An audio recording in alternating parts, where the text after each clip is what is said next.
Hello students, कैसे हो आप सब। आई होप आप सभी अच्छे होंगे। आशा करता हूँ सभी बच्चे अपनी पढ़ाई में लग रहे होंगे और अच्छे से तैयारी कर रहे होंगे। और चलते हैं आज जी सर ओशन ऑफ साइंस आज की क्लास में बढ़ते हैं हम। आज की जो क्लास रहने वाली है वो फिजिक्स की रहने वाली है, यानी कि भौतिक विज्ञान की रहने वाली है। और लास्ट की जो फिजिक्स की क्लास थी हम लोगों की, तो लास्ट की जो फिजिक्स की क्लास थी उसमें मैंने आपको एक तो प्रिज्म के बारे में बताया था, ठीक है। और एक मैंने जो 5 डिफेक्ट्स थे, जो हमारे आई डिफेक्ट्स ऑफ विजन थे, कौन कौन से थे, मायोपिया, हाइपरमेट्रोपिया, प्रेस बायोपिया, एस्टिग्मेटिज्म और कैटरेक्ट के बारे में बताया था, ठीक है। तो आज की क्लास में प्रिज्म के आगे के टॉपिक, प्रिज्म का डायग्राम भी मैं आपको बताऊंगा और 2 मिनट के लिए मैं आपको पीछे का रिवाइज भी कर देता हूँ। और क्लासेस को स्टार्ट करने से पहले, ठीक है, बेल आइकन पर जरूर क्लिक कर दीजिएगा। बढ़ते हैं आज सर के साथ। और मैंने लास्ट क्लास में आपको बताया था जो प्रिज्म था, प्रिज्म एक रिफ्रैक्टिव मीडियम का एक पोर्शन होता है, ठीक है। मैंने आपको प्रिज्म के बारे में बताया था कि प्रिज्म जो होता है वो एक रिफ्रैक्टिव मीडियम का जो रिफ्रैक्टिव मीडियम होता है, यानी कि जो अपवर्तक जो माध्यम होता है रिफ्रैक्टिव मीडियम का, तो दो प्लेन सरफेस को मिलाकर, जो प्लेन सरफेस को किसी एंगल से मिलाकर के जो बनाया जाता है उसे प्रिज्म बोला जाता है। तो जो प्रिज्म होता है, prism is a portion of refractive medium bounded by two plane surfaces, ठीक है। प्रिज्म जो है वो एक क्या होता है, prism prism is a portion of, ठीक है, प्रिज्म एक पोर्शन होता है, prism is a portion of refracting medium bounded by two plane surfaces, दो प्लेन सरफेसेस से मिलकर बनाया जाता है, ठीक है। एटलीस्ट इसमें कितनी प्लेन सरफेस होती है मैंने आपको बताया था, या तो जैसे कि ये वाली सरफेस और ये वाली, ठीक है, या फिर होंगी ये वाली सरफेस, अंडरस्टैंड, या फिर होगी इस प्रकार की सरफेस। तो दो मिनिमम प्लेन सरफेस को मिलाकर जो बनाया जाता है उसे प्रिज्म बोला जाता है, अंडरस्टैंड। और बढ़ते हैं। और मैंने आपको ये भी बताया था कि इन दोनों के बीच का जो एंगल होता है उसे एंगल ऑफ प्रिज्म बोलते हैं, ठीक है, एंगल ऑफ प्रिज्म, उसे प्रिज्म का एंगल बोला जाता है, यानी कि प्रिज्म कोण के नाम से उसे जानते हैं। किसके नाम से जानते हैं? प्रिज्म कोण। तो प्रिज्म की डेफिनेशन ये है, prism is a portion of refracting medium bounded bye at least minimum two plane surfaces bounded by minimum two surfaces is called prism। और जो एंगल होता है प्रिज्म के बीच में, प्रिज्म के बीच में जो एंगल होता है, एंगल बिटवीन प्लेन सरफेसेस, ठीक है, दो प्लेन सरफेस के बीच में।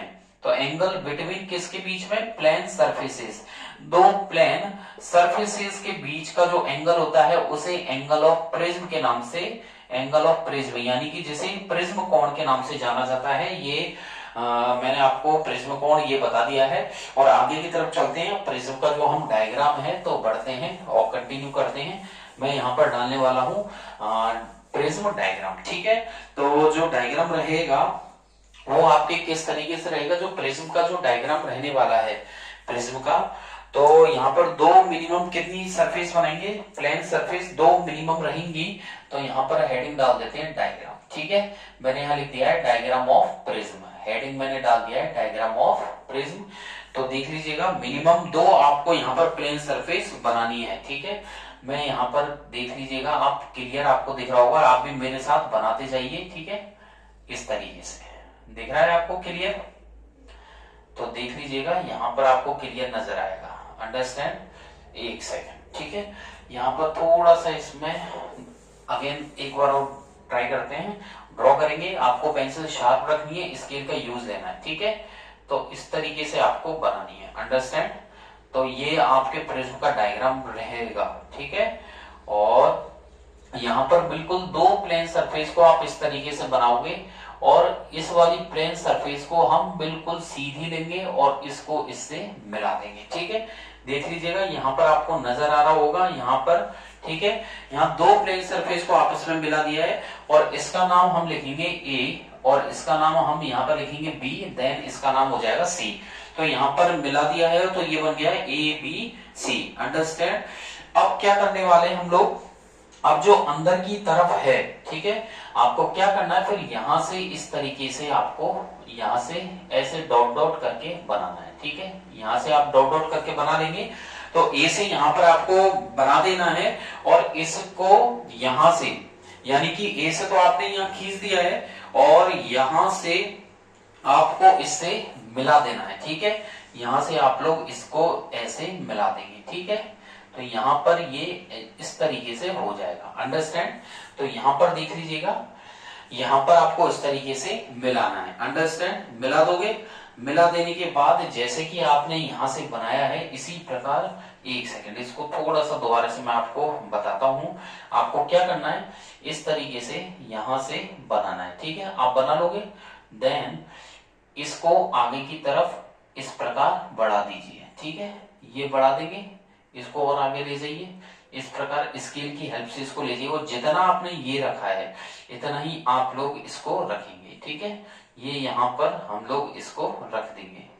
तो आप लोग इसको आगे की तरफ बढ़ा दीजिए, बढ़ा दिया, थोड़ा सा अप एंड डाउन लग रहा है तो इसको थोड़ा सा और ऊपर कर देते हैं, ठीक है। ये लीजिए, मैंने यहाँ ऊपर कर दिया है, अंडरस्टैंड। अब देख लीजिएगा होगा क्या, इसको यहां से मिला दिया है तो हम इसको, जो ये बनाई गई रे है, इसको ऊपर की तरफ हम लोग बढ़ाएंगे। यानी कि ये जो सी पॉइंट है, इस सी पॉइंट को आप इधर लिख दीजिए और इसको ऊपर की तरफ हम लोग ऐसे बढ़ा देंगे थोड़ा सा। ये मैंने यहां पर बढ़ा दिया और इसको इससे मिला देंगे, ठीक है। इसको इससे मिलाएंगे इस प्रकार से, ठीक है। ये देख लीजिएगा, इसको इससे यहाँ पर मिला दिया है, ठीक है। यहाँ पर मिल चुका है। तो देख लीजिएगा, आपको बिल्कुल एक प्लेन सरफेस यहाँ पर नजर आने वाली है, अंडरस्टैंड। अब आपने जो ये हमने बनाया है यहाँ पर, ठीक है, इसको हम लोग यहाँ से मिला देंगे, ठीक है। आप लोग इसको इससे मिला दीजिए, ये हम लोग यहाँ पर इसको मिला देंगे। तो आपको देख लीजिएगा, एक सरफेस तो आपको इस प्रकार से नजर आएगी, ठीक है। एक सरफेस तो ये हो गई, एक आपकी ये हो गई, और एक इस प्रकार से आपको सरफेस नजर आने वाली है। इसका नाम हमने एबीसी दिया था, और इसका नाम हम लोग जो देंगे, इसका जी एफ, और इसका हम लोग देने वाले हैं ई, ठीक है। तो मैं यहां पर इसका नाम दूंगा ई, एफ और जी, अंडरस्टैंड। और यहां पर इसका नाम दे दीजिएगा डी, ठीक है। ये आपके यहां पर लिख देते हैं, ये रिफ्रैक्टिंग सरफेस है, ये भी रिफ्रैक्टिंग है, ठीक है। तो ये आप लाइट चाहे यहां से डालिए इसमें, चाहे आप लाइट यहां से डालिए, जो रिफ्रैक्शन होगा बिल्कुल बराबर होगा, एक एंगल से होगा, अंडरस्टैंड। तो देख लीजिएगा, यहां पर मैं लिख देता हूं, यहां पर आप लोग भी लिख देंगे रिफ्रैक्टिंग, यहां पर मैं लिख देता हूं ग्रीन मार्कर से रिफ्रैक्टिंग सरफेस, ठीक है, अंडरस्टैंड। मैंने ये जी यहां पर सी, डी, ई और बी पर लिख दिया है रिफ्रैक्टिंग सरफेस। ऐसे ही यहां पर भी आपको रिफ्रैक्टिंग सरफेस लिख देना है, ठीक है। यहां पर भी मैंने लिख दिया है रिफ्रैक्टिंग सरफेस, अंडरस्टैंड। और ये रिफ्रैक्टिंग सरफेस है सी, जी, और यहां पर है एफ पॉइंट, ये रहा एफ पॉइंट, और यहां पर ए, ये आपके रिफ्रैक्टिंग सरफेस हो जाएगी, ठीक है। नीचे का जो है यहाँ पर ये आपका बेस है, क्या है ये बेस, जहां से वो टिका हुआ रहता है, जहां से रखा हुआ रहता है। और आप क्या कीजिएगा, अपनी पेंसिल को थोड़ा सा कर्व्ड पकड़ करके इसको आप यहाँ पे हल्का शेड कर सकते हैं, ठीक है। इस प्रकार से आप लोग हल्का सा इसको शेड कर सकते हैं, मतलब आपको एफ, ए, बी और ई को भरना रहेगा, अंडरस्टैंड। ऐसे यहाँ पर सी, बी, ई और डी को भी हल्का सा आप शेड कर सकते हैं इस प्रकार से, ठीक है। यहां से यहां तक आप शेड कर सकते हैं। देन आपके ए, एफ, जी और सी को भी आप लोग शेड कर सकते हैं, कर लोगे, ठीक है। यहां पर इसको यहां आप शेड कर सकते हैं, ठीक है, इसको शेड कर दीजिएगा। ऐसे यहां पर ये शेड हो जाएगा, तो ये आपके प्रिज्म हो चुका है। और ये यहां पर जो है सी, ये वाला जो आपको दिख रहा है, ये यहां पर मैंने बनाया है, ये आपका क्या है, प्रिज्म एंगल है, इसे बोलते हैं एंगल ऑफ प्रिज्म, ठीक है, एंगल ऑफ प्रिज्म। ये मैं लिख देता हूं यहां पर एंगल ऑफ प्रिज्म। तो ये मैंने जो सी जो यहां पर बनाया है सी पर, तो ये प्रिज्म एंगल है या एंगल ऑफ प्रिज्म, ठीक है। और ये जो है यहां पर, ये जो सी डी आपको नजर आ रही है, ये है रिफ्रैक्टिंग, यहां पर मैं मेंशन कर रहा हूं स्क्रीन पर, देख लीजिएगा, रिफ्रैक्टिंग एजेज। एजेज का मतलब होता है सिरा, ठीक है। यानी कि ये ऐसा सिरा है, मतलब ये पूरी सरफेस जहां से वो क्या होगा, रे ऑफ लाइट का रिफ्रैक्शन होगा, ठीक है। तो जो सीडी पर मैंने लिखा है वो लिखा है रिफ्रैक्टिंग एजेस, और सी पर जो है वो है एंगल ऑफ प्रिज्म, यानी कि प्रिज्म एंगल, अंडरस्टैंड। अब यहाँ पर ये प्रिज्म का डायग्राम कंप्लीट होता है, अपने माइंड में इसको सेट कर लीजिए, ठीक है। फिर भी आपके कोई डाउट रहता है तो आप कमेंट बॉक्स में टाइप कर सकते हैं। बढ़े आगे की तरफ, तो नेक्स्ट टॉपिक जो आता है वो आता है आपके dispersion of white light by a glass prism, ठीक है। तो नेक्स्ट हमारे रहेगा डिस्पर्सन ऑफ व्हाइट लाइट। तो इसको मैं हटा रहा हूं यहां से, अंडरस्टैंड, इसको यहां से। और फिर आप लोग क्या है, इसको 2-3 बार आप ट्राई करेंगे, बनाएंगे। स्केल का यूज करना है आपको, ठीक है, पेंसिल का यूज करना है, पेंसिल से ही आपको बना के देखना है प्रैक्टिस में, अंडरस्टैंड। और यहाँ पर मैं हेडिंग डालने वाला हूं डिस्पर्सन ऑफ व्हाइट लाइट, ठीक है। यहाँ पर टॉपिक है आपका डिस्पर्सन ऑफ व्हाइट लाइट, ठीक है। यानी कि जो श्वेत प्रकाश है, श्वेत प्रकाश का यहाँ पर प्रकीर्णन बाय ए ग्लास प्रिज्म, ठीक है। तो यहाँ पर पूरी हेडिंग आपकी क्या हो गई, पूरी हेडिंग हमारी हो गई है dispersion of white light by a glass prism, यानी कि ग्लास प्रिज्म से प्रकाश का प्रकीर्णन, ठीक है। और ये जो टॉपिक है यहाँ पर हिंदी में भी मैं लिख देता हूं, यहाँ पर मैंने लिख दिया है ग्लास प्रिज्म या कांच के प्रिज्म से, ग्लास के प्रिज्म से प्रकाश का, ग्लास के प्रिज्म से यहाँ पर लिख दिया मैंने प्रकाश का प्रकीर्णन, क्या है, ग्लास प्रिज्म से प्रकाश का प्रकीर्णन। तो आप सुनिएगा, जो प्रकाश का प्रकीर्णन है यानी कि डिस्पर्सन जो होता है, डिस्पर्सन का मतलब है जो व्हाइट लाइट होती है, व्हाइट लाइट मतलब के सनलाइट, उसका 7 रंग में कन्वर्ट हो जाना, यानी कि splitting of white light into 7 colours, यानी कि 7 कलर्स में उसका डिवाइड होना क्या कहलाता है, डिस्पर्सन कहलाता है। तो यहाँ पर क्वेश्चन भी आता है कि dispersion of white light, 2 number का क्वेश्चन है कि डिस्पर्सन ऑफ व्हाइट लाइट यानी कि प्रकाश के प्रकीर्णन को एक लेवल डायग्राम से समझाइए, ठीक है।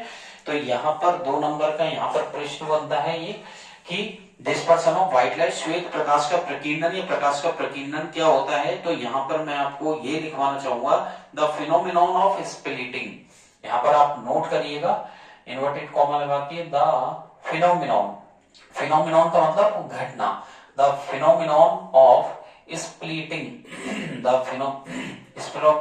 स्प्लिटिंग का मतलब एक तरीके से फैलना हो जाता है, स्प्लिटिंग ऑफ व्हाइट लाइट, ठीक है।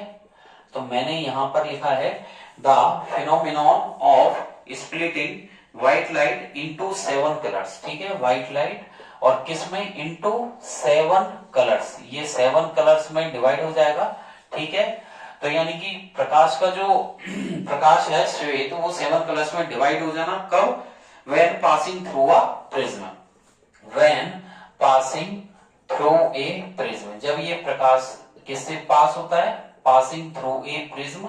तो यानी कि व्हाइट लाइट का 7 कलर्स में स्प्लिट होना, एक श्वेत प्रकाश का मतलब सनलाइट का कोई कलर नहीं होता, तो श्वेत प्रकाश का 7 कलर्स में डिवाइड होना, कब, प्रिज्म से जब वो पास हो, तो वो क्या कहलाएगा, is called dispersion of light, इसे बोलते हैं is called dispersion of light, यानी कि डिस्पर्सन का मतलब है प्रकाश का प्रकीर्णन, डिस्पर्सन ऑफ लाइट। ये आपको डेफिनेशन जो लिखी है इसे नोट कर लीजिए, और ये आपको यहाँ से 2 नंबर दिलवा के जाएगी, ठीक है, ये 2 नंबर का हो गया। फिर इसके बाद जो आता है कि जो 7 कलर्स बनते हैं स्क्रीन पर, उन्हें स्पेक्ट्रम बोला जाता है। तो यहाँ पर मैं स्टार लगा के आपको बता रहा हूं, यहाँ से स्टार लगा के इस पॉइंट को भी याद कर लेना कि मैं ये बताना चाह रहा हूं जो 7 कलर्स बनते हैं स्क्रीन पर, यानी कि द 7 कलर्स, ठीक है, 7 कलर्स जो स्क्रीन पर बने हैं वो एक तरीके का स्पेक्ट्रम होता है। तो मैं यहाँ पर बता रहा हूं जो 7 कलर्स होते हैं जो ऑब्टेन किए गए हैं, ठीक है, obtained on the screen, understand. तो यहां पर मैंने लिखा है the 7 colours obtained on the screen are called, उसे बोला जाता है are called spectrum, are called spectrum of light, ठीक है, उसे प्रकाश का स्पेक्ट्रम बोला जाता है, स्पेक्ट्रम ऑफ लाइट बोल दो या व्हाइट लाइट बोल सकते हैं, अंडरस्टैंड।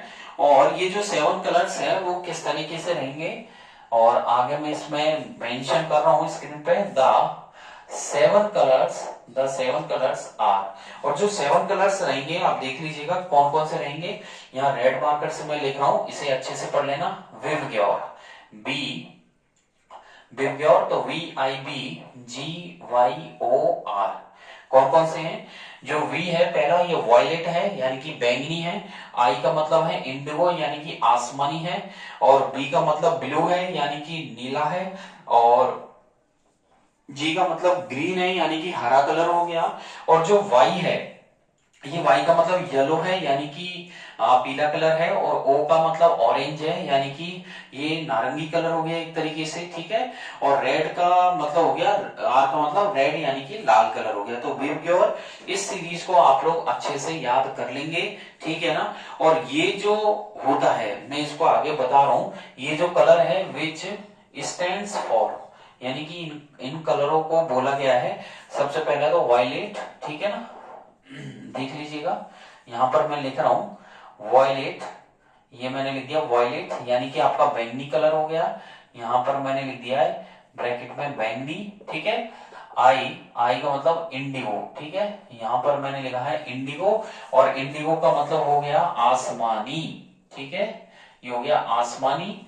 और वी का मतलब हो गया आपके ब्लू यानी कि नीला कलर, अंडरस्टैंड। जी का मतलब हो गया आपकी ग्रीन, ग्रीन का मतलब हरा कलर, अंडरस्टैंड। और येलो, येलो का मतलब आपके हो गया पीला कलर, यहां पर लिख दिया वाई का मतलब येलो यानी कि पीला कलर। ओ से बन गया आपके ऑरेंज, ये बना है ऑरेंज यानी कि नारंगी कलर बोल सकते हो, ठीक है। और ये आपके हो गया रेड, और रेड का मतलब हो गया आपके लाल कलर, ठीक है। तो ये सारे कलर्स हो चुके हैं, अंडरस्टैंड। और मैं यहाँ पर एक बार फिर लिख देता हूँ वी, वी का मतलब हो गया वॉयलेट, ठीक है, यहाँ पर हो गया वॉयलेट, अंडरस्टैंड। आई बी जी वाई ओ आर, अंडरस्टैंड। तो वॉयलेट, सेकंड इंडिगो, थर्ड आपके हो गया ब्लू, नेक्स्ट जी से बन गया आपके ग्रीन, वाई से बन गया आपके येलो, अंडरस्टैंड। और ओ से बन गया आपके ऑरेंज, ओके। और रेड से बन गया आप, आर से बन गया आपका रेड। ये आपके जो कलर का ऑर्डर रहेगा वो इस प्रकार से रहेगा, ठीक है। और ये आपके जो कलर्स है मैं यहाँ पर लिख देता हूँ रेड के बाद रेस्पेक्टिवली, यानी कि ये निम्न प्रकार इसी तरीके से रहने वाले हैं, इसमें कोई भी आप इंटरचेंज नहीं करेंगे आगे। तो मैं आपको डिस्पर्सन बताता हूँ। जो डिस्पर्सन होता है वो रिफ्रैक्शन की वजह से होता है, यानी कि बेंडिंग, जब बेंडिंग होती है लाइट की तो उसके कारण डिस्पर्सन होता है। तो यहाँ पर मैं नोट डालकर आपको बताना चाहूंगा, ठीक है। यहाँ पर नोट ये है, ध्यान रखने वाली नोट मतलब ये है इसलिए कि ध्यान रखने वाली बात ये, जो डिस्पर्सन होता है वो रिफ्रैक्शन की वजह से होता है, ठीक है। तो यहाँ पर मैं ये बता रहा हूँ जो डिस्पर्सन होता है यानी कि जो प्रकीर्णन हुआ है अकर्स, वो किसकी वजह से हुआ है, व्हेन रिफ्रैक्शन, ठीक है, ये हुआ है रिफ्रैक्शन। और रिफ्रैक्शन को हिंदी में बोलते हैं अपवर्तन, ठीक है। तो ध्यान रखना जो डिस्पर्सन होता है वो अपवर्तन की वजह से होता है, रिफ्रैक्शन की वजह से, ठीक है। और ये बोल सकते हैं या बेंडिंग जो होती है लाइट की, ठीक है। और आगे मैं लिख रहा हूं बेंडिंग, बेंडिंग डिफर्स, ठीक है, जो बेंडिंग हो रही है, bending differs with the colour, colour के साथ जो बेंडिंग हो रही है विद द कलर्स, ठीक है, विद द कलर्स, यानी कि जो कलर के साथ जो बेंडिंग हो रही है उसे ही यहाँ पर जो हुआ है वो रिफ्लेक्शन की वजह से हुआ है। लाइट की जो स्पीड है वो डिफरेंट कलर्स के अंदर अलग अलग होती है, ठीक है। तो the speed of light of different colour सबकी अलग अलग है। अगर यहाँ देखें तो यहाँ पर 7 कलर्स निकले हैं और सारे कलर्स की जो लाइट की स्पीड है वो सबकी अलग अलग है, ठीक है। तो मैं यहाँ पर मेंशन करने जा रहा हूँ स्क्रीन पर द स्पीड ऑफ लाइट, जो प्रकाश की स्पीड है, लाइट की स्पीड ऑफ 7 कलर्स, जो 7 कलर है और 7 कलर की जो लाइट है, स्पीड ऑफ लाइट है of 7 colours in a medium, ठीक है, या बोल सकते हैं किसी भी मीडियम में, इन ए मीडियम यानी कि किसी माध्यम के अंदर, ठीक है। तो किसी माध्यम के अंदर जो 7 कलर है और 7 कलर की जो प्रकाश की स्पीड है इन मीडियम, ठीक है, लाइक, आगे लिखते हैं यहाँ लाइक ग्लास और वाटर, ठीक है, लाइक ग्लास और वाटर इज डिफरेंट, ठीक है। यानी कि इससे मैं ये बताना चाह रहा हूं आपको कि जो लाइट की स्पीड है, अब वो ग्लास की बात करें तो उसमें अलग होगी क्योंकि वो सॉलिड है। और यदि वाटर की बात करें तो वाटर में भी लाइट की स्पीड अलग होगी क्योंकि वो लिक्विड है। तो सबसे ज्यादा लाइट की स्पीड की बात करें तो सबसे ज्यादा वैक्यूम में होती है, फिर एयर में होती है, देन लिक्विड में और देन सॉलिड में होती है। तो बात करें सबसे ज्यादा लाइट की स्पीड वैक्यूम में यानी कि निर्वात में होती है, उससे कम लाइट की स्पीड गैस में होती है यानी कि एयर में, उससे कम लाइट की स्पीड लिक्विड में यानी कि द्रव पदार्थों के अंदर होती है, द्रवों के अंदर, और सबसे कम लाइट की स्पीड जो होने वाली है वो सॉलिड की होती है। ठीक है, सॉलिड का मतलब ठोस पदार्थ। तो यहाँ पर मैंने ये लिखा है जो डिस्पर्सन होता है यानी कि प्रकीर्णन, वो रिफ्रैक्शन की वजह से होता है, अपवर्तन की वजह से होगा, जैसा कि अभी मैं आपको ग्लास प्रिज्म से करके बताऊंगा। या फिर बोल सकते हैं बेंडिंग डिफर्स विद कलर्स, जो लाइट की स्पीड है 7 कलर्स की वो ग्लास और वाटर के अंदर अलग अलग होती है। अब यहाँ पर देखिए जो डिस्पर्सन है व्हाइट लाइट का वो मैं आपको एक डायग्राम से बताने वाला हूं। तो यहाँ पर हम हेडिंग डालेंगे अब जो डिस्पर्सन ऑफ व्हाइट लाइट, ठीक है, बाय ग्लास प्रिज्म। ठीक है, तो इसका डायग्राम रहेगा। ठीक है, डायग्राम बहुत अच्छा है और इस साल बोर्ड में आने लायक है। तो आपको यहाँ पर ये 2 नंबर दिलवा के जाएगा अच्छे से, तो आप लोग अच्छे से इसकी प्रैक्टिस कीजिएगा। ठीक है, तो यहाँ पर जो रहने वाला है यहाँ पर ये रहेगा, यहाँ पर हेडिंग रहेगी डिस्पर्सन ऑफ व्हाइट लाइट। ठीक है, डायग्राम। ठीक है, यहाँ पर मैंने डाल दिया है डायग्राम ऑफ डिस्पर्सन, यहाँ पर मैं लिख रहा हूं diagram of dispersion of white light. ठीक है, यानी कि श्वेत प्रकाश के प्रकीर्णन का डायग्राम। ठीक है, यहाँ पर मैं हिंदी में भी लिख रहा हूं श्वेत प्रकाश का प्रकीर्णन, तो यहाँ पर हिंदी में रह जाएगा श्वेत प्रकाश का प्रकीर्णन, ये इसका डायग्राम हो जाएगा यहाँ पर। और डायग्राम देख लीजिएगा, डायग्राम में हम क्या करेंगे, तो आपको पहले यहाँ पर एक प्रिज्म बनाना होगा। ठीक है, वही वाली बात, यहाँ पर एक प्रिज्म बना दीजिए आप। तो यहाँ पर देख लीजिएगा हम एक प्रिज्म बना देते हैं। ठीक है, तो यहाँ पर प्रिज्म के लिए देख लीजिएगा इस तरीके से हम लोग यहाँ पर प्रिज्म बनाते हैं, और प्रिज्म इस तरीके से आप लोग बनाओगे। यहाँ पर इसको इस तरीके से लेना है, ऐसे ही यहाँ पर इस तरीके से इसको लेना है। ठीक है, यहाँ पर इसको बनाते जाइए और यहाँ पर इसको इतना यहाँ पर हम लोग बना देते हैं, अंडरस्टैंड। और ऐसे ही यहाँ पर इसको यहाँ पर चलते हैं तो इसको इधर की तरफ बढ़ा देते हैं, अंडरस्टैंड, ये मैंने बढ़ा दिया है। ठीक है, और यहाँ पर इसकी लाइंस को, ठीक है, यहाँ पर हम लोग इसे आगे की तरफ सीधा स्ट्रेट, मतलब आपको ट्रायंगल बनाया, मैथमेटिक्स में आप लोग अच्छे से ट्रायंगल बना सकते हैं, तो आपको एक ट्रायंगल तैयार करना है। ठीक है, यहाँ पर देख लीजिएगा बिल्कुल सीधा होना चाहिए, परफेक्ट होना चाहिए, ट्रायंगल तैयार करना है। इसका नाम आप लोग ए, इधर आपका बी और ये आपका सी रह जाएगा। ठीक है, तो यहाँ पर एक आपको ट्रायंगल अच्छे से तैयार करना रहेगा, अंडरस्टैंड।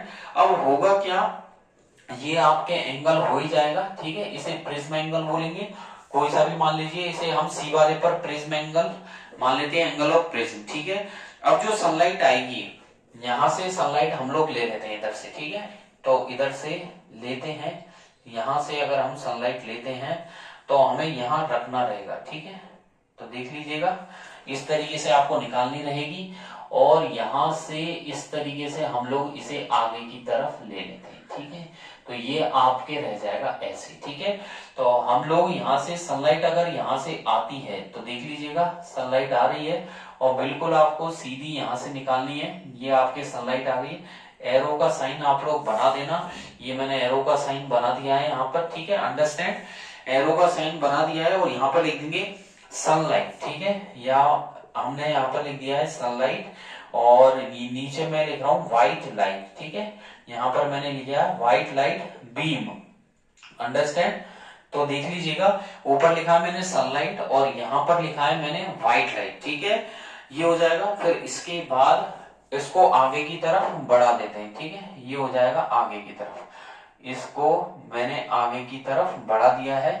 ये यहाँ पर इतना मान लीजिए, अगर कोई रे ऑफ लाइट पास हो रही है, रे ऑफ लाइट अगर किसी ग्लास प्रिज्म से पास होती है तो वो बिल्कुल सीधी निकल जाती है। क्या होगा, वो बिल्कुल सीधी निकल जाएगी, अंडरस्टैंड। तो यहाँ पर फर्क इतना सा है कि जब कोई सनलाइट आएगी तो ग्लास प्रिज्म में एक तो मैंने बिल्कुल सीधी निकाल दी, 7 कलर्स का जो बैंड होगा वो इस तरीके से होगा, आपको ऐसे बनाना रहेगा। ठीक है, तो आपको ध्यान रखना होगा इसमें बिल्कुल, अंडरस्टैंड, ये आपको 7 कलर्स का ध्यान रखना होगा। ओके, इस तरीके से आप लोग बना देना, इसमें कोई भी गलती नहीं होनी चाहिए। यहाँ पर आपको जो है ये कितने नंबर देगा, 2 नंबर आपको दिलवा के जाएगा, अंडरस्टैंड। यहाँ पर ये 7 कलर्स हो गए, ठीक है। 7 कलर्स की यहाँ पर बेंडिंग आपको क्लियर दिख रही है, ओके। ऐसे यहाँ पर दोबारा एक बार तो अंदर, जब ये जो सी ए है ये पहली प्लेन सरफेस है, जब रे ऑफ लाइट आई तो क्या हुआ, रिफ्रैक्शन। रिफ्रैक्शन बोले तो अपवर्तन, और अपवर्तन का मतलब होता है एक माध्यम से दूसरे माध्यम में प्रवेश कर जाना। तो जब हमने लाइट का चैप्टर मैंने आपको बताया था, तो वहां पर 2 परिघटनाएं हमने पढ़ी थी। चैप्टर था, एक तो था प्रकाश का परावर्तन और दूसरा था प्रकाश का अपवर्तन, ठीक है। यानी कि पहला फिनोमिना था आपका रिफ्लेक्शन ऑफ लाइट और सेकंड वाला था रिफ्रैक्शन ऑफ लाइट। तो रिफ्रैक्शन के केस में अब यहाँ पर जो हो रहा है वो रिफ्रैक्शन हो रहा है, यानी कि अपवर्तन हो रहा है। जैसे कि रे ऑफ लाइट आई और एक मीडियम से अंदर, यानी कि बाहर तो है एयर मीडियम, यानी कि एयर है हमारे चारों तरफ, तो बाहर तो एयर मीडियम है यानी कि रेयर मीडियम है, अंदर की तरफ डेंस मीडियम आ चुका है। क्योंकि ये जो प्रिज्म होता है ये 2 प्लेन ग्लास से मिलकर बना हुआ होता है, ये 2 प्लेन ग्लास से मिलकर बना हुआ होता है। तो अंदर तो डेंस मीडियम है क्योंकि ग्लास का बना हुआ है, और इसके चारों तरफ देखें तो एयर मीडियम है। और रे ऑफ लाइट जब एयर टू डेंस एंटर कर रही है तो वो मीडियम चेंज हो ही रहा है, और मीडियम चेंज हो रहा है इसका मतलब माध्यम में बदलाव हो रहा है, तो वो अपने रास्ते से हम विचलित तो होगी ही, ठीक है। जब रे ऑफ लाइट एक मीडियम से दूसरे मीडियम में एंटर कर रही है तो वो अपने रास्ते से हट जाएगी, ठीक है। अपने रास्ते से हटेगी तो अपने रास्ते से उसका डेविएशन हो रहा है, डेविएशन होने के बाद देख लीजिएगा इस तरीके, फिर दोबारा जब बाहर निकलेगी तो दोबारा भी डेविएशन होगा, अंडरस्टैंड। इस तरीके से यहाँ पर आप लोग बनाएंगे इसे, ठीक है, बिल्कुल सीधे निकाल देंगे। ऐसे ही यहाँ पर दूसरा वाला हो गया, अंडरस्टैंड, ये हो जाएगा सेकेंड। थर्ड वाला इस तरीके से, तीसरी रे ऑफ लाइट आपके मतलब यहाँ पर तीसरा कलर निकल चुका है, 4th नंबर का यहाँ पर ये कलर निकल जाएगा, अंडरस्टैंड। 5th नंबर का यहाँ पर ये वाला कलर हो गया, अंडरस्टैंड। इस तरीके से हमारे कलर निकल जाएंगे। तो ये आपके 7 कलर्स हो चुके हैं, अंडरस्टैंड। इनको इस तरीके से मैं कर देता हूं, क्लियर दिख रहा होगा आपको, अंडरस्टैंड। इस तरीके से आपके 7 कलर्स हो चुके हैं, क्लियर नजर आ रहे हैं। और यहाँ पर इनके नाम भी मैं आपको बता देता हूं, अंडरस्टैंड। तो एक यहाँ पर जो इनके कलर, इनके नाम रहेंगे वो किस तरीके से रहेंगे। सबसे नीचे है आपके वॉयलेट यानी कि बैंगनी, ठीक है। फिर है आपके इंडिगो यानी कि आसमानी, फिर हमारा रहेगा ब्लू कलर यानी कि नीला, फिर रहेगा ग्रीन यानी कि हरा, फिर है येलो आपके, अंडरस्टैंड, येलो। देन ऑरेंज, ये ऑरेंज हो जाएगा, और ऊपर ही ऊपर रहेगा हमारा रेड, ठीक है। तो ये आपके वी से, और ये आपके जो ऊपर रहेगा वो आर रहेगा, ठीक है। यानी कि यहाँ पर ये हो गया आपका बैंगनी कलर, कौन सा हो गया, बैंगनी वाला हो गया, और ऊपर ही ऊपर जो हो गया हमारा वो लाल हो गया। तो सबसे ज्यादा वेवलेंथ हो गई आपके, इसकी हो गई सबसे ज्यादा वेवलेंथ। ये हमारे सबसे ज्यादा जो वेवलेंथ हुई है वो रेड कलर की हुई है, ठीक है। तो देख लीजिएगा ये वॉयलेट है, ऐसे ऊपर कलर निकल रहे हैं, अंडरस्टैंड। और ये जो है मैं यहाँ पर ये बता देता हूँ, ये ग्लास प्रिज्म आपके हो ही गया है, अंडरस्टैंड। ये हो गया ग्लास प्रिज्म, और ये जो है वो हो गया प्रिज्म एंगल, तो इसको बताएंगे हम प्रिज्म एंगल, अंडरस्टैंड। तो यहाँ पर ये प्रिज्म एंगल है, यहाँ पर जो मैंने ये बताया है ये है ग्लास प्रिज्म। ये रे ऑफ लाइट आपके यहाँ पर जा ही रही है, ये रे ऑफ लाइट जो है वो है आपके sunlight, understand. White light beam हो गई, नाम हमने एबीसी इसका दे ही दिया है, अंडरस्टैंड। इस प्रकार से आपके 7 कलर्स होंगे, और ये यहाँ पर आपके dispersion of white light complete होता है। इस डायग्राम को अच्छे से अपने माइंड में सेट कर लीजिए, ठीक है। बहुत इजी है, कोई ज्यादा टफ नहीं है। सनलाइट निकली है, ये कहा, ये अंदर जाने पर क्या हो रहा है, रिफ्रैक्शन हो रहा है। क्या हो रहा है, रिफ्रैक्शन, और रिफ्रैक्शन को बोलते हैं अपवर्तन, ठीक है। तो अंदर क्या हो रहा है, अपवर्तन हो रहा है, ठीक है। फिर दोबारा से जैसे ही उसका डेविएशन हुआ तो दोबारा 7 कलर इसने निकाले हैं, तो एक बार में ही धीरे धीरे यहाँ पर कलर निकलने लग जाते हैं। और कलर जो सबसे पहले वॉयलेट है, देन आपके इंडिगो है, देन ब्लू है, देन ग्रीन है, देन येलो है, ऑरेंज है, और फिर लास्ट में रेड है। तो इस प्रकार के यहाँ पर कलर्स निकलेंगे।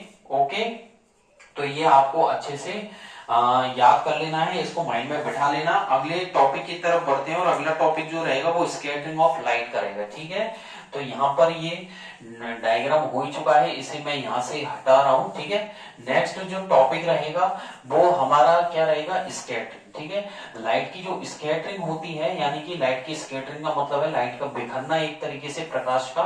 और जैसा कि हम लोग किस प्लेनेट पर हैं, हम अर्थ पे हैं, तो अर्थ की बात करें तो हमारी पृथ्वी पर लाइट की स्कैटरिंग होती है, क्योंकि यहाँ पर एटमॉस्फेयर है, सीधी सी बात है।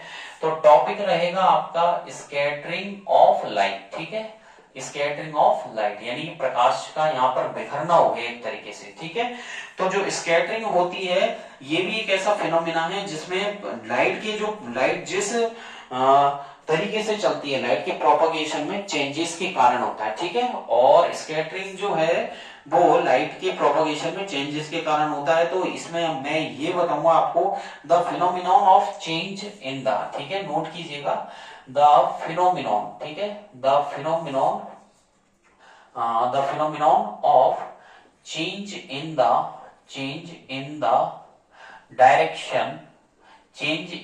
Direction of propagation. ठीक है, तो प्रोपगेशन का मतलब होता है चलना, या इसे बोल सकते हैं हम संचरण। क्या बोल सकते हैं, संचरण। तो मैंने यहां लिखा है the phenomenon of change in the direction of propagation of किसका, ऑफ लाइट यानी कि प्रकाश का। ठीक है, कॉज्ड बाय, किसके कारण, आगे लिखा है मैंने कॉज्ड बाय। तो the phenomenon of change in the direction of propagation of light, ठीक है, कॉज्ड बाय, जो लाइट होती है, लाइट का जो डिस्पर्सन होता है, कहने का मतलब जो स्कैटरिंग हम लोग देख रहे हैं, तो स्कैटरिंग जो होती है वो किसकी वजह से, बार बार मॉलिक्यूल्स जो होते हैं एटमॉस्फेयर में उनसे टकराने के बाद होती है। तो देख लीजिएगा, प्रोपगेशन ऑफ लाइट, ठीक है, caused by the large number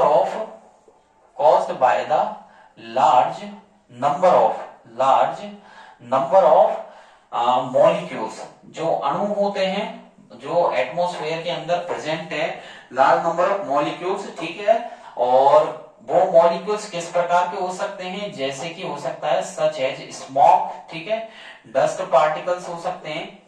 तो मैंने यहां पर स्क्रीन पर लिखा है स्मॉक, ठीक है, dust particles, टिनी water droplets, dust particles हो सकते हैं छोटे छोटे, और टिनी वाटर ड्रॉपलेट्स हो सकती है पानी की छोटी छोटी बूंदें। अंडरस्टैंड। तो मैंने यहां पर लिखा है स्मॉक है, डस्ट पार्टिकल है, टिनी वाटर ड्रॉप्स हो गई हैं, ठीक है, एंड मॉलिक्यूल्स ऑफ एयर, ठीक है, अंडरस्टैंड, एंड मॉलिक्यूल्स, और मॉलिक्यूल्स ऑफ एयर, जो मॉलिक्यूल्स है वो प्रेजेंट है। तो देख लीजिएगा, जो स्कैटरिंग हो रही है वो लाइट के प्रोपगेशन में चेंज की वजह से होती है, डायरेक्शन में चेंज की वजह से होती है। और जो मॉलिक्यूल्स ऑफ एयर प्रेजेंट है, ठीक है, किसके अंदर प्रेजेंट है, इन द अर्थ एटमॉस्फेयर, हमारी इस पृथ्वी के वातावरण में, अर्थ एटमॉस्फेयर, ठीक है, हमारे चारों तरफ है, ये हमारे पृथ्वी के वातावरण में है सब कुछ, और इसी को ही स्कैटरिंग ऑफ लाइट कहा जाता है। दिस इज कॉल्ड, इसे ही क्या बोलते हैं, मैं आगे लिख रहा हूं, this is called scattering of light. Understand, इसे ही क्या बोलते हैं, प्रकाश की स्कैटरिंग यानी कि बिखरना बोला जाता है। अंडरस्टैंड। और जो स्कैटरिंग है, स्कैटरिंग से ही जो हमने बताया था कि डिस्पर्सन, 7 कलर आना वो डिस्पर्सन है, तो उसके पीछे स्कैटरिंग का भी हाथ है। क्योंकि हम, होता क्या है, जैसे कि हम अर्थ पे रहते हैं और अर्थ में कई सारे धूल के कण हैं, जैसे ये मैंने डस्ट पार्टिकल्स बनाए, देखना ध्यान से मैं क्या बताना चाह रहा हूँ, ये मैंने डस्ट पार्टिकल्स बनाए, तो होगा क्या, जो सन की सनलाइट होगी वो इससे टकराएगी, देन इससे कोलाइड होगी, देन इससे होगी, इससे होगी, ठीक है, इस तरीके से कोलाइजन चलता ही रहता है, ये कोलाइजन चलता ही रहता है। तो ये इस तरीके से, और बार बार जब कोलाइजन होगा, ठीक है, बार बार जब कोलाइजन होगा और सन की सनलाइट जो है, लाइट का पार्टिकल से, वाटर ड्रॉपलेट से, डस्ट छोटे छोटे पार्टिकल से, और जो एटमॉस्फेयर में जो सस्पेंडेड पार्टिकल्स हैं उनसे टकराना, और बार बार टकराने के बाद क्या होगा, कलर निकल के आएगा। तो कभी आपने गौर किया है, जैसे अर्ली मॉर्निंग में हम सन की तरफ देखें तो हमें बिल्कुल रेडिश नजर आता है, गौर किया कभी? सन को अगर देखो अर्ली मॉर्निंग में तो बिल्कुल लाल, जैसे गुस्से वाला बिल्कुल लाल नजर आएगा। और अगर आप इवनिंग में कभी गौर करें, शाम के टाइम, सायंकाल के टाइम पे इवनिंग में देखे तो सन आपको बिल्कुल रेडिश नजर आता है, ऑरेंज डिस्क आएगी बिल्कुल, है ना, नारंगी कलर या बिल्कुल रेडिश कलर। तो वो किसकी वजह से होता है, स्कैटरिंग की वजह से। वो आपको केवल अर्थ से ही दिखाई देगा, क्योंकि हम लोग पृथ्वी पे रहते हैं, अर्थ पे, तो यहां से देखोगे आपको तो आपको अर्थ से सन के कलर नजर आएंगे, क्योंकि हमारी अर्थ पे एटमॉस्फेयर है, वातावरण है, ठीक है। तो इसे ही स्कैटरिंग ऑफ लाइट बोलते हैं। और जो कलर आता है, the colour of the scattered light, यहां पर मैं मेंशन कर रहा हूं, ठीक है, देख लीजिएगा, the coloured of scattered light. और जो लाइट स्कैटर हुई है, जिस लाइट की स्कैटरिंग हुई है, स्कैटर्ड लाइट, ठीक है, परसीव्ड बाय अस, ये हमारे द्वारा परसीव्ड बाय अस, ये हमारे द्वारा देखी जाती है, यानी कि हमारे द्वारा इसे प्राप्त किया जाता है, depends on the size. Understand? आगे मैं यहां लिखूंगा डिपेंड्स ऑन द साइज, ठीक है। और किसकी साइज, यहां पर ये साइज जो रहेगी वो पार्टिकल्स की रहेगी, साइज ऑफ द पार्टिकल्स। तो ये डिपेंड करता है कणों की स्थिति पर। अंडरस्टैंड? तो मैंने यहां पर लिखा है जो कलर्ड है स्कैटर्ड लाइट का जो कलर है वो यहाँ पे परसीव किया जाएगा हमारे द्वारा, और वो डिपेंड करता है पार्टिकल की साइज पर। अंडरस्टैंड? और ये आपके आज की जो क्लास है इसमें मैंने आपको बताया है स्कैटरिंग ऑफ लाइट के बारे में। और ये जो 9th क्लास का भी है, इसमें जिगजैग मोशन आपने पढ़ा था, ब्राउनियन मूवमेंट। अंडरस्टैंड?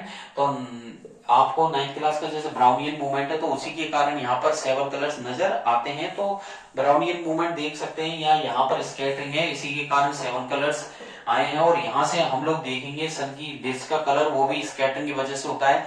और आकाश का स्काई कलर आपने देखा है, ब्लू कलर, वो भी स्कैटरिंग की वजह से ही होता है। तो आकाश का नीला कलर स्कैटरिंग की वजह से है। तो कई सारे जो सिंगल कलर निकल के आते हैं वो स्कैटरिंग की वजह से ही होते हैं। नेक्स्ट क्लास में मैं आपको recombination of the spectrum of white light पढ़ाऊंगा, ठीक है।